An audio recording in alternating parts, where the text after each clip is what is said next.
我是天下第一美人，但实在无脑。我入宫为妃，大臣弹劾我。陛下，他是红颜祸。我摘下面纱，看向大臣，大臣呆住了。他是红颜祸，我乐个神颜啊！臣提议封她为皇后。古人云相由心生，娘娘能长成这样，人一定也不错的。柳妃老在我面前整绿茶那死厨，我看着不爽，一脚将她踹进水里。柳妃的哥哥柳少将军大怒，气势汹汹，提剑入宫，瞪着我。就是你踢我妹妹？我告诉你，我转身，少年将军顿时愣住，耳尖泛红，声音都变佳了。您若是喜欢踢人，踢我也可以。大家好，欢迎收看皮皮听书。楚两国争霸，齐国国君齐慎输了一场战役，要向楚国进献美人。我就是这个美人。我出发去楚国前，长乐郡主来送我，他凑到我耳边，你知道吗？去楚国当人质，九死一生。本来呢，要去楚国的人是我，但齐慎哥哥让你替了我。他得意地笑，如何？你千辛万苦陪着齐慎哥哥当上国君，他却只爱我一个。自始至终，你都只是齐慎哥哥的一条狗。我是天下第一美人，但实在无脑。他叽叽咕咕半天，我只听懂了最后一句。于是我娇羞的掩口，用粉拳捶他。狗，谢谢，我确实喜欢这种 play。长乐郡主顿时僵住了，他气急败坏，差点失了礼仪，我了半天都没说出话来，最后拂袖而去。丞相带着文武百官来城门口给我送行，他嘱咐我，您这次去一定要勾引楚国国君楚萧，做尽妖妃姿态，明白吗？我点点头，如冷玉般的指尖拈起一杯酒，喝了一口，开始给他展示我的妖妃姿态。好喝到晃吱悠了呀，人家打了一个小奶嗝。丞相震撼哽咽，他没有责备我，反而红着脸开口，您实在抽象，但因为脸长得太美，所以抽象起来，反而别有一番风味，令人沉迷心醉。这何尝不是一种很新的妖妃？在文武百官的送别下，我出发了。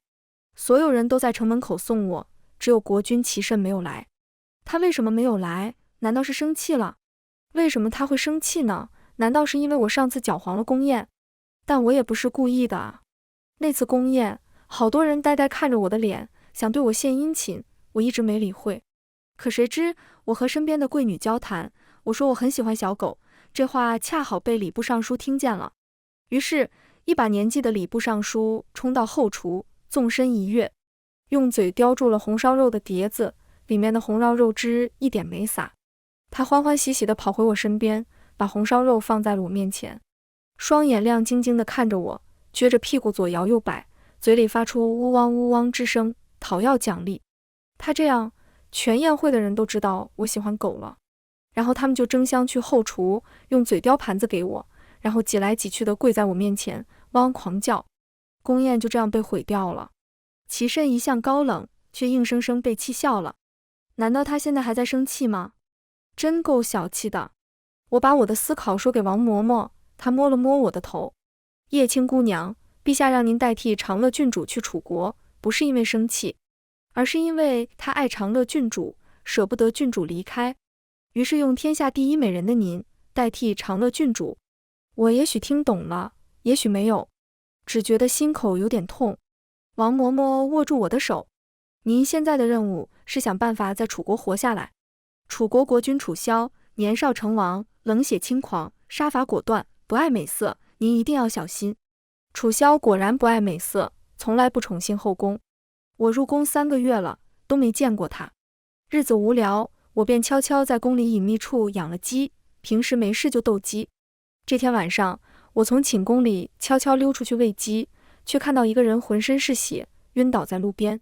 我定睛一看，不由惊呼，这也太帅了。月光下，他的侧颜染血，凌乱的黑发散在脸侧，眉眼锋锐凌厉，轮廓的每一处转折都利落精致。我吭哧吭哧扶起他，放到我的鸡窝旁，光是给他包扎伤口，就用尽了我毕生所学的知识。快天明时，他才醒来。我凑上去，你醒了？他顿了顿，笑着看我，眼底却一片冰冷。我并不知道他正反手握着剑。是姑娘救了我？是我。不过我不是姑娘，我是叶飞。他目光敏锐，很快发现了手里的拿着的书册。他眯起眼睛，神情很是冰冷，纵使迟钝如我，也感觉到了几分危险的杀气。他读出了书册封面上的字：妖妃祸国计划，这是何意？哎呀，说到这个我就来劲。我一屁股坐到他身边，打开书册，一只硕大的鸟映入眼帘。我得意洋洋，和他炫耀：这你就不懂了吧？这是本宫自己想出来的，当妖妃祸害楚国的计划。第一步呢，就是烤了这只鸟。为何？这只鸟呢，是楚国的吉祥鸟，我烤了这只吉祥鸟，楚国就不吉祥了，楚国不吉祥了，就会完蛋。而且这个计划没那么简单。哦，这个计划其实可以一箭双雕，因为本宫一直爱吃烤鸟，这样本宫既祸了国，又吃了烧烤，两全其美，你可明白？他看起来像是受到了某种震撼。我明白了。我给他看妖妃祸国计划的第2页，上面写了我用来鼓励自己的口号。我大声诵读：诞生于1996，梦想做妖妃领袖，悠悠。不知道为什么，他看向我的眼神中杀气褪去，甚至多了几分怜爱，还有几分关怀。他转身就要离开，我赶紧拉住他的衣摆，慌乱间差点摔倒。他一把扶住我，即使有伤在身，手臂依旧稳健而有力。我仰脸看着他：你以后还会来这里吗？他似笑非笑，低头看我：你很无聊？我点点头。这狗屁皇宫真不是人待的地方。我以后会常常在这里喂鸡，如果你明天能来，我就把我的鸡介绍给你。怎么样？他顿了顿，似乎想拒绝，但是下一秒，他的目光落在了自己的手腕上，那里缠着绷带，绷带被系成一个歪歪扭扭的蝴蝶结。他最后说了好。第2天，我让帅哥看我养胖的3只鸡，得意洋洋，从左到右评价一下。他面无表情开口：1. 清蒸，2. 红烧红焖，3. 油炸。我吓得立刻护住鸡们：你小子油盐全进是吧？这鸡不是用来吃的。我吹了个口哨：吉星高照，神武轰天，暴龙大将军。一只鸡出列 ，QQNEI，好吃到咩扑鸡。一只鸡出列，我大方地拍了拍它。还有一只，你来取名。他眼角抽了抽：我不。好，我不。一只鸡出列，我愉快地遛鸡，他懒散地躺在树下，侧脸俊美如神奇，长腿交叠，抱臂问我：你的计划如何了？当上妖妃了吗？我有点苦恼。其实还没有，一是因为鸟太难抓，二是因为楚萧还没和我上床。他呼吸一滞，连表情都僵住了，似乎不敢相信我就这样水灵灵地说出来了。我贴心地补充：是这样的，我看古代那些妖妃都是要和国君上床的，如果国君楚萧不和我上床，那我就当不成妖妃。这怎么能行？不知为何，他从脖子红到耳尖。闭嘴，不许说这种话。好吧。过了一会，他冷静下来，淡声问我：你为什么一定要当妖妃呢？其实在齐国的时候，我也问过丞相这个问题。丞相，为什么我要去楚国当妖妃呢？叶姑娘，因为这样的话，你就为齐国做了贡献，当你回首往事的时候，就不会因为虚度年华而悔恨，也不会因为碌碌无为而羞耻。丞相，我不懂。叶姑娘，因为这样的话，陛下会开心。丞相，我懂了。咱们啥时候出发？我回答帅哥：因为我当了妖妃，慎哥哥会开心。他挑起一边眉毛：慎哥哥，齐国国君齐慎。我点点头，开始给他讲我和齐慎的故事。第一次见到齐慎时，我7岁，正被人按在屠夫的案板上。那时是乱世，闹饥荒，人吃人很常见。滚水烧开的热气扑到我脸上，屠夫的刀尖在我身上比比划划。下一秒，一道银芒闪过，我身上的绳子断为几节。我抬头就看到了齐慎，他眉目冷厉，瞳孔接近纯黑，看人时冷淡无比，很少带有情绪。他骑在高头大马上，白衣玉带，银龙暗绣，烈烈风里。那时他还不是国君，而是最小的五皇子，最受宠爱，万千荣耀集于一身。数十人拥簇着他，他如神明一般耀眼。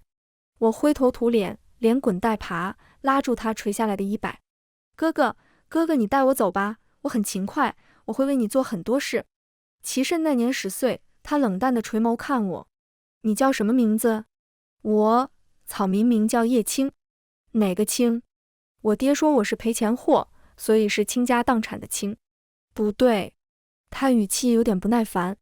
我被吓坏了，呆呆看着他。他用白玉剑鞘点了点我的肩，语气是冷冷的嚣张。你爹是蠢猪，他说的不对，应该是倾国倾城的倾，你给本王记好了。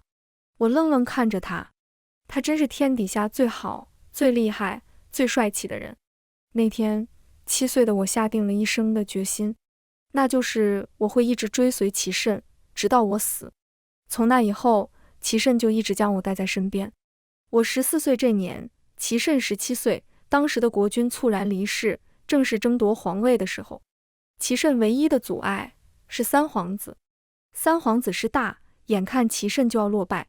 谋士为齐慎献计：殿下，英雄难过美人关，叶姑娘容色天下无双，您若让她前去勾引三皇子，趁机下毒，胜算很大。齐慎没有说话。谋士皱眉：殿下，您养着叶姑娘这么多年，不就是为了这一天吗？那日我对您说，此女长大后必是绝色，您现在救她，以后她就是您最好用的一把刀，您才会救她，养她。这么多年了，这把刀也该用了。谋士苦口婆心：殿下，您不为自己着想，也要为长乐郡主着想啊。他一直支持您夺嫡，您若得不到皇位，三皇子登基，他的性命可就保不住了。长乐郡主小时候就过齐慎，这么多年来一直是齐慎的白月光。提到他，齐慎的神情都变得温柔。齐慎和谋士来找我的时候，侍女们正和我开玩笑，他们知道我喜欢齐慎，总爱和我打趣。阿青，现在外面这么乱，估计又要闹饥荒，如果真的闹饥荒，殿下没饭吃，你要怎么办？我毫不犹豫：殿下可以吃阿青。此言一出，所有人都愣住了。齐慎瞳孔微缩，僵硬地站在原地。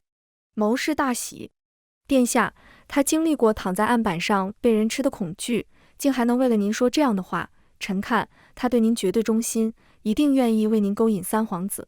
齐慎沉默了很久很久，再开口却不是回答谋士，而是警告侍女。他警告侍女以后不许和我开这样的玩笑，而后便离开了。齐慎最终没有用那个计策。1个月过去，三皇子派兵围住齐慎的府邸，他身负重伤，九死一生，我将他从死人堆里背了出来，我们开始逃亡。齐慎流亡，和部下失散，只有我跟在他身边。他伤得很重，整日昏迷，我去酒楼里捡生菜，去街上乞讨，换一点吃的回来给他。有一次，连续3天我都没找到吃的，齐慎又发起了高烧。我闭上眼，拿起刀，割下腿上的一块肉，熬了肉汤，灌给昏迷的他。他喝完之后，慢慢好转。我们撑了一段时间，终于，齐慎的部下找到了他。齐慎带领旧部杀回皇城，我也帮了好多忙呢。有一次，我在战场上摘下面纱，对面的副将呆呆看着我，我美到窒息，他忘了呼吸，然后就死了。最激烈的那一场战役，齐慎不让我去，我一板一眼地说，我小时候打过雪仗，也算浴血奋战过，我可以上战场。我还没说完，营帐里的大家就都笑得前仰后合。不过最后我还是混进了战场，然后替齐慎挡下了直冲他心口的暗器。我好痛好痛，齐慎抱着我，他一向冷静，此时手却有点颤抖。阿青，你怎么会在这？我说，我担心你，就射手射脚的混进来了。小翠边哭边纠正我，小姐，是蹑手蹑脚。可这段太丢人，还是不讲了。总之，那天我们赢了，齐慎当上了国君。他当上国君后，第一件事就是将长乐郡主接进宫，准备封他为后。宫中上下都在准备长乐郡主的封后大典，很是热闹。长乐郡主来找我聊天，聊着聊着，她突然将手放在了燃烧的火烛上。他的手心顿时一片焦黑，肉都烤糊。我疑惑地看着他，你要自己烤自己吃？大馋丫头真是饿了。他却尖叫起来，叶青姑娘，你这是做什么？他的侍女顿时冒出来，扶住了他，指着我的鼻尖，急得眼泪都流出来。叶姑娘，我们郡主自小体弱多病，就算你嫉妒她，也不能这样伤她啊。在赏花的将军夫人也赶来，这是怎么了？郡主没事吧？侍女急忙和她告状，夫人，叶姑娘竟然将我家小姐的手摁在火烛上。将军夫人义正言辞看我，叶姑娘，你放肆！你怎么能？我抬眼看她，我没有。将军夫人呆呆看着我的脸，叶姑娘言之有理，所言极是。我就知道你没有。退一万步讲，郡主难道就没有错吗？对了，叶姑娘，你性别卡得死不死？可喜欢百合？有时间可以去我府上坐坐。我长乐郡主的脸气成猪肝色，连嘴唇都在颤抖。她的侍女急得跳脚，不是，夫人，你……今日皇上和几个近臣在后花园议事，听到动静，丞相来了后花园，为何在此喧哗？郡主顿时变脸，哭得梨花带雨，仿佛有人对她祖坟使用了移山铲。我正和叶姑娘说话，可她突然将我的手摁在火烛上，我不知道我做错了什么，我真的不知道，好疼。丞相皱起眉，叶姑娘，你也太无法无天了，胆敢以下犯上，伤害郡主。我说我没有。丞相说可有证据？我说没有证据。他转身和我四目相对，既然没有证据，胡说。谁说没有证据的？叶姑娘这张脸就是证据。丞相看着我，情绪激动。他长成这样，他能撒谎吗？天杀的，我一看就知道他是无辜的。郡主，你为何这样污蔑别人？郡主的脸扭曲了，狠狠瞪着我，气得咬紧牙关，好像马上就要去了。告状的侍女大为震撼，我得发。齐慎走来，身后跟着一众大臣。郡主不再说话，只低头泪流。我急忙辩解，我没有烧他，是他自己把手放在火烛上。齐慎没有理我，他站在郡主面前，俯下身检查了郡主的手，然后立刻传太医。我拉住他的衣角，真的不是我。齐慎冷冷甩开我一个踉跄，差点摔成狗吃屎。要到后来我才知道，在齐慎心里，蠢与坏是一体两面。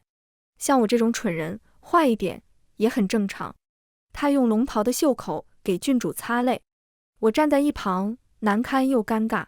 大臣们和将军夫人七嘴八舌为我说话，他就是烧着玩而已。叶姑娘一定是有苦衷的，我看此事另有隐情。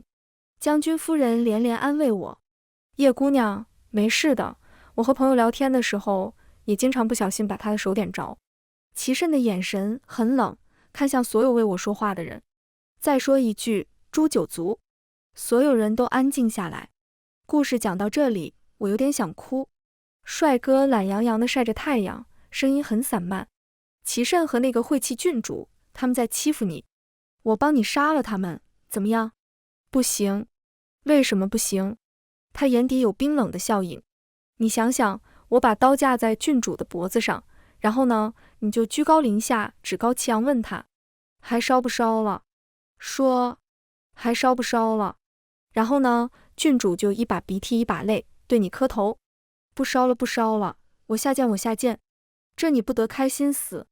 我去，这个场景确实很有诱惑力，但是我想了想，还是摇摇头。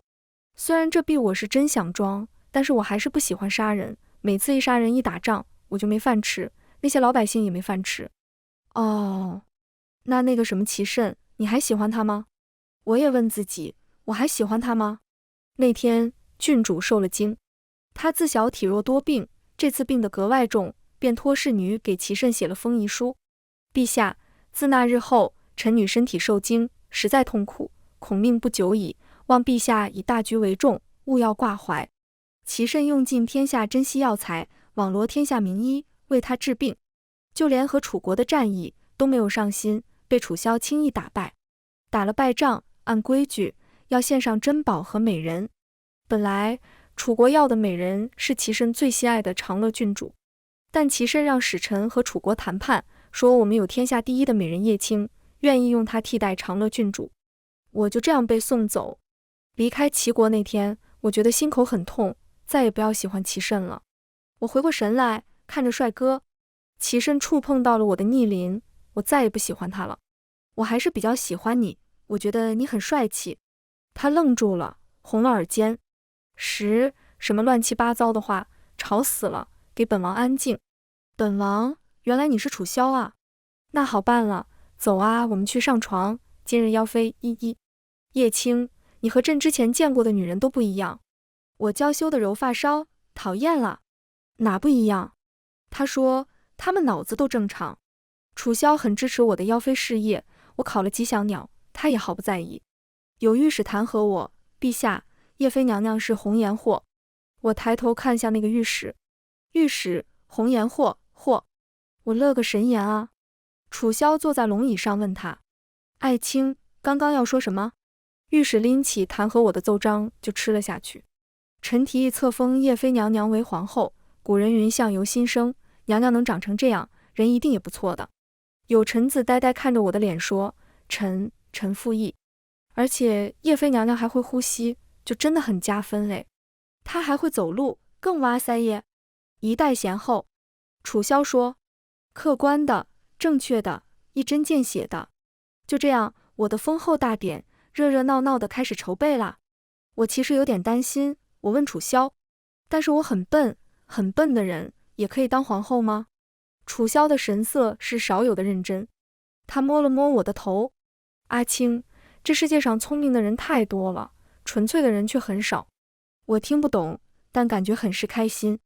我本来以为我走了，齐慎会和长乐好好过日子，可这天王嬷嬷急急赶来，告诉我，娘娘，齐慎陛下杀了长乐郡主。啊！王嬷嬷说，原来长乐一直骗了齐慎，在齐慎小时候救了他的人，并不是长乐郡主，而是我。我指着自己的鼻尖，瓦达西。王嬷嬷说，齐慎派人去查了，原来在我4岁那年，遇到绑匪追杀齐慎，眼看他就要被抓住，我故意发出声音，引绑匪追我，救了他的命。我并不是一出生就傻，而是那一次我为了引开绑匪，滚下山坡，磕了脑袋，至此痴傻，也失去了4岁前的记忆。长乐郡主躲在树后，目睹了这一幕，冒充我领了功劳，骗了齐慎10几年。齐慎大怒，下令将长乐郡主问斩。郡主崩溃大哭，为什么？齐慎哥哥，这么多年，你难道没有爱上我吗？你怎么忍心？齐慎不为所动，甚至继续审问他的侍女。侍女把郡主做过的错事全说了出来，自然也包括那一件事。陛下，其实那一次是郡主自己把手放在火烛上的，叶姑娘确实是被冤枉的，奴婢知错了。齐慎冷冷下令，全杀了。他闭上眼，做了一个决定。我怎么都没想到，齐慎竟然违反了停战协议。他带领齐国全部兵力，硬生生攻到了楚国城下。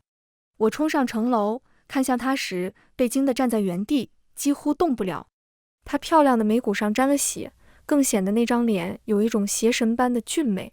他抬眼看我，眼中暗焰点燃，如被风烈烈吹动。阿青，之前是我认错了你，现在我来接你回家。我呆呆后退一步，身后响起楚萧的冷冷的声音，你要接我的皇后回家？这玩笑开得真够大。齐慎冷冷地笑了，楚萧，阿青并不喜欢你，你却这样将他困在身边，难道他会开心吗？楚萧像是听到了什么笑话，笑得很开心。阿青不喜欢我，他最喜欢的就是我，好不好？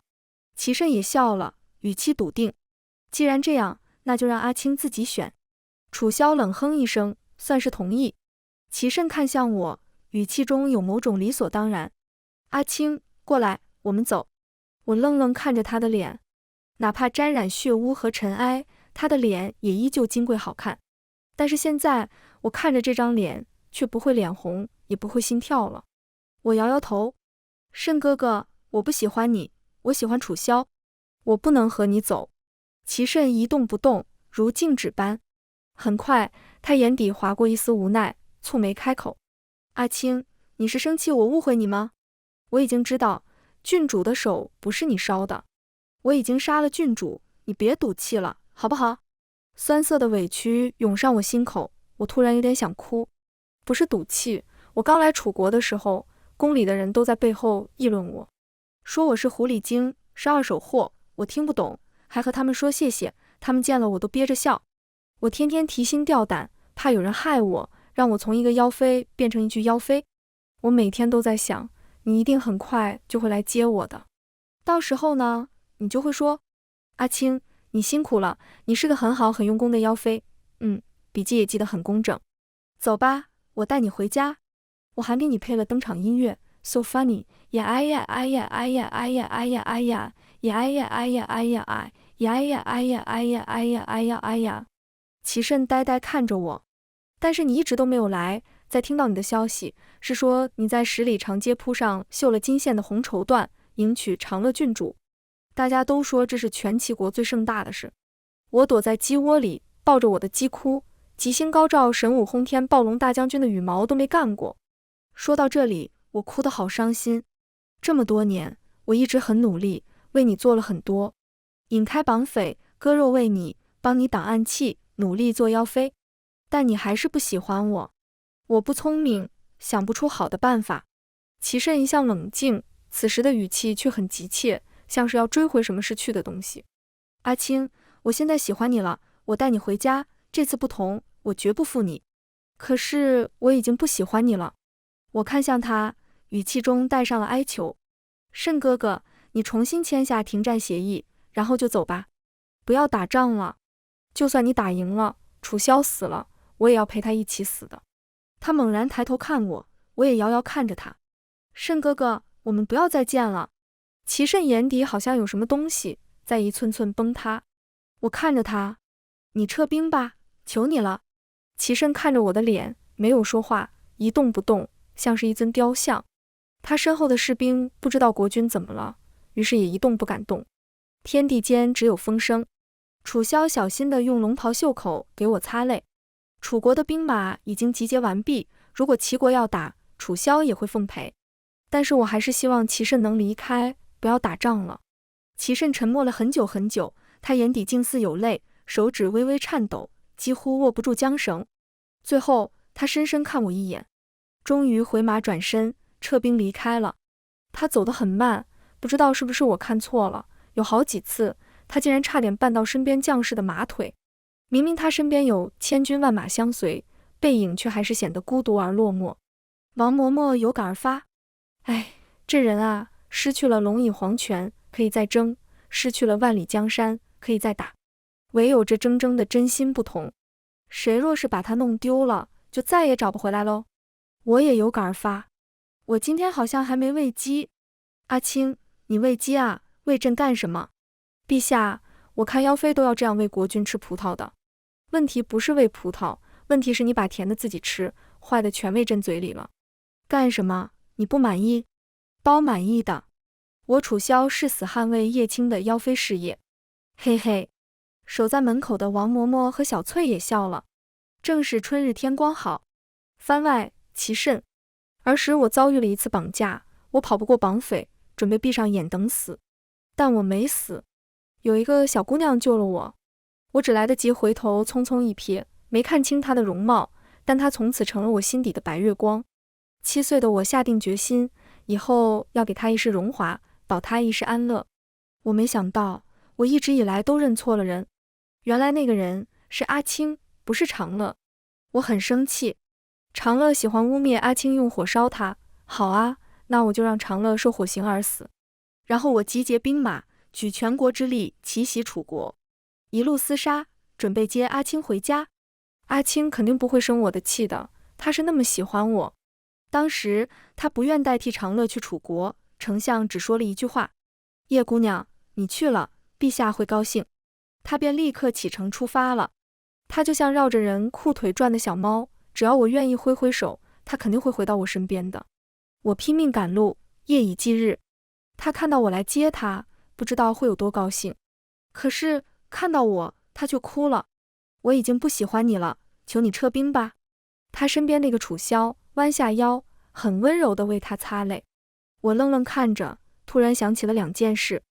第一件事是，我当上国君后论功行赏，阿青是第一。说来好笑，他女功、女德、诗书、琴艺均是倒数，唯独助我夺嫡这件事上，竟拿了第一。他背着我走出尸山血海，用命助我问鼎江山。我问他想要什么，封号封地、财宝金银都可以。他想了想，说：慎哥哥，最近总是有人在背后说我坏话，说我又笨又蠢。慎哥哥，你能不能去凶一凶他们？满朝文武都憋着笑。我脸色很黑，他把这么严肃的功劳和皇家威严看作儿戏吗？我冷冷开口，闭嘴。他立刻不说话了。今日论功行赏，他专门穿了粉底绣金花的襦裙，早早就来了，骄傲地坐在上首。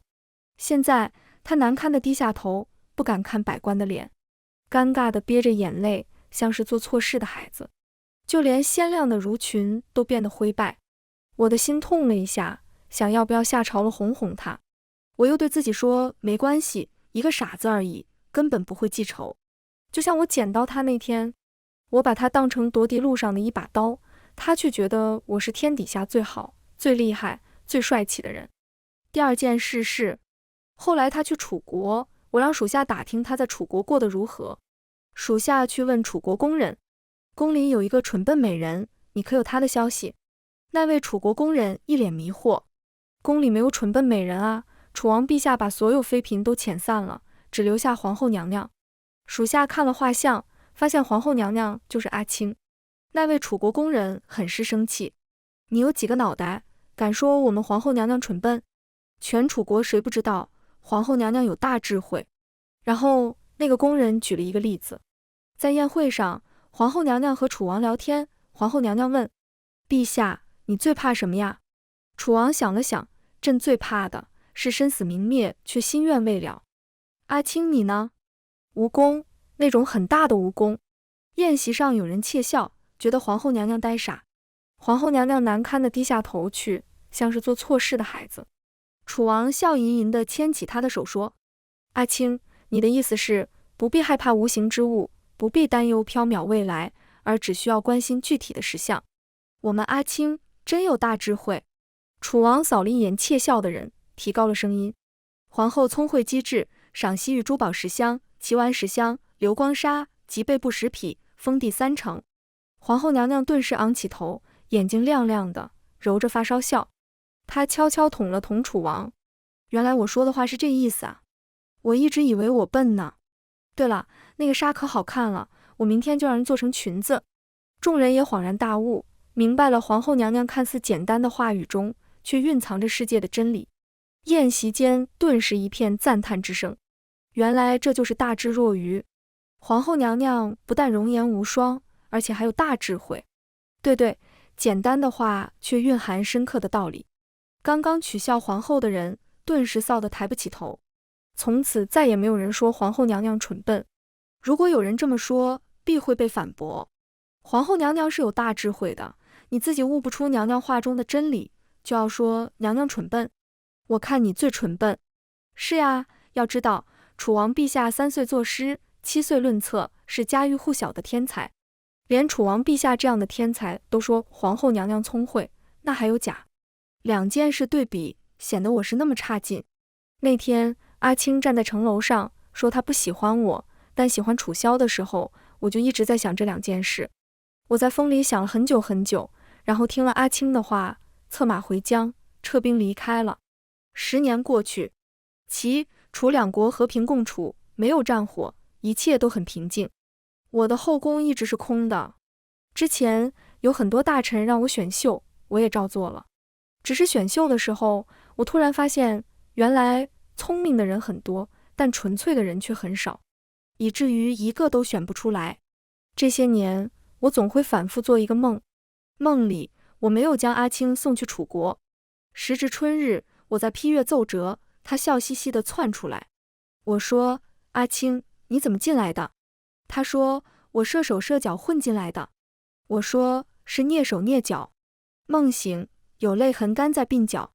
我抬起手，抚上虚空中的那张脸，挤出一个笑。阿青，你辛苦了，你是个很好很用功的妖妃。笔记也记得很工整。走吧，我带你回家。金玉殿堂，烛火昏黄，疑是死寂。没有人回答。